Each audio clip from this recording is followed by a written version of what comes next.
The night his house burned to the ground, a young man named Kofi stood barefoot in the dirt, watching everything he had ever owned turn to ash and smoke.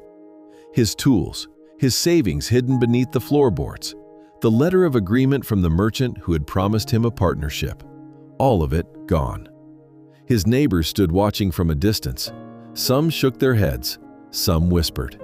And Kofi just stood there, completely still, staring at the fire like a man who had already decided he was finished. Kofi had spent 6 years building that life. He had left his mother's village at 17 with nothing but a strong back and a hunger that kept him awake at night. He had worked as a porter, a field hand, and later as a carpenter's assistant until his hands knew wood the way a farmer knows rain. He had saved every coin with discipline most men twice his age could not manage. He had just signed the agreement with the merchant 3 days before the fire. 3 days. The ink was barely dry when everything collapsed. After the fire, people expected Kofi to fall apart, and for a while, he did.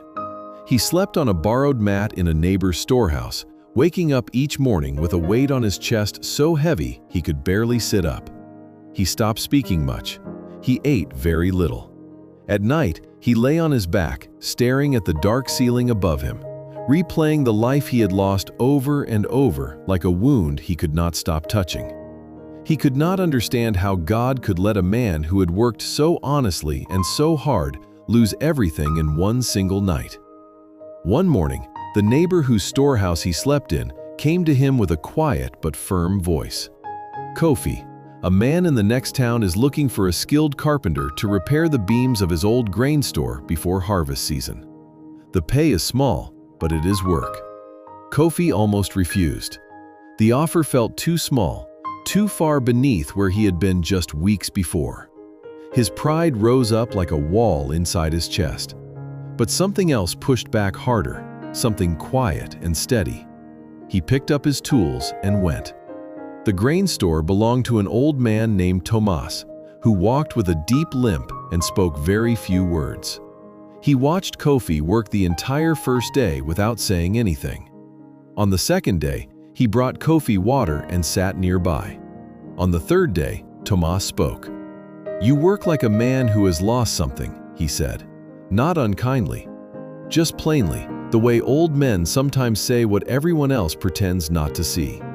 Kofi stopped his hammer mid-swing. "I did," he answered. Tomas nodded slowly. "Good," he said.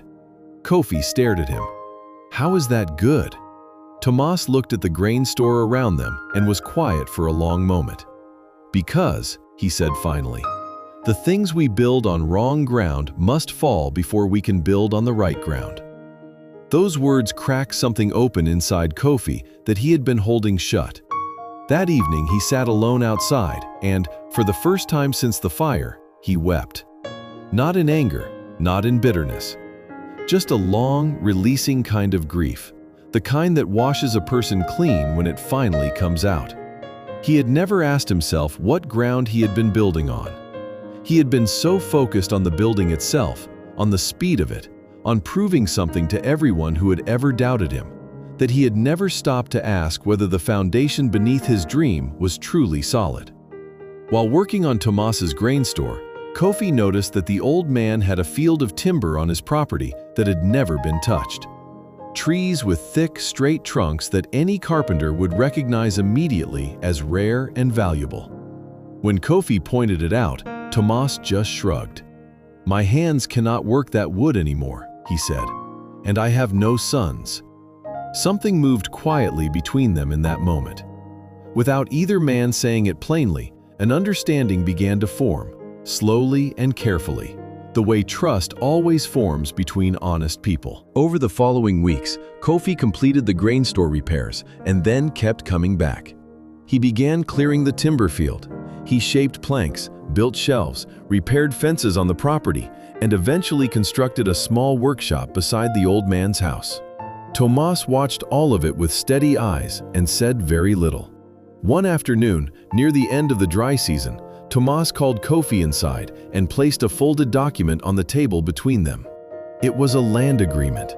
Tomas was giving Kofi the timber field and the workshop, legally and permanently, in exchange for the care and repair work Kofi had quietly poured into the old man's land and life. Kofi sat back and could not speak for a full minute. What followed was not fast or easy. It took 2 more years of early mornings and aching hands, and seasons where the money was barely enough. But the timber from that field was exceptional, and the furniture Kofi built from it carried a quality that spread its reputation further than any market stall ever could have. Traders came to him.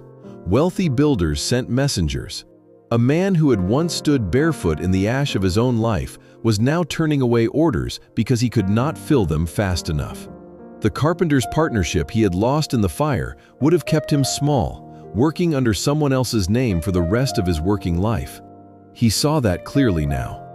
Years later, Kofi sat outside his workshop on a warm evening, watching 2 young men he had hired learning the craft under the same oil lamp glow he had once known alone. His mother had come to live nearby. The storehouse mat was a memory. He thought about the fire, and instead of pain, something quieter moved through him. A kind of awe. He bowed his head and whispered, "You did not take it from me. You took me from it." Perhaps you are sitting in your own ash right now. Perhaps something you worked years to build has just come apart, and the silence that follows feels like abandonment. But what if the breaking is not the end of your story? What if the very thing that fell was sitting on ground too small for what you were meant to become?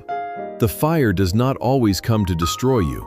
Sometimes it comes to clear the ground so that something greater, something truer, something that will last, can finally be built.